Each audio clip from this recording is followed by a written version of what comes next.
Kursi roda boleh? Kursi roda dia 4 roda, Pak. Nah, jadi Kursi roda 4 roda oleh kiban gitu.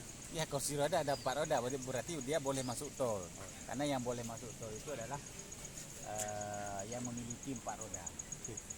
Ya, sepeda motor kalau ditambah 2 roda boleh masuk tol.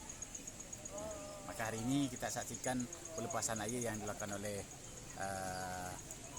ulama kita, yang diadakan oleh kita, yang dilakukan oleh Wakil Bupati Aceh Besar.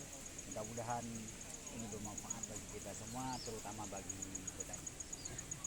Sekian siaran langsung dari Selimu Aceh Besar. Terima kasih. Kembali ke studio. Kembali ke Coy. Untuk jawab. Ya. Mana?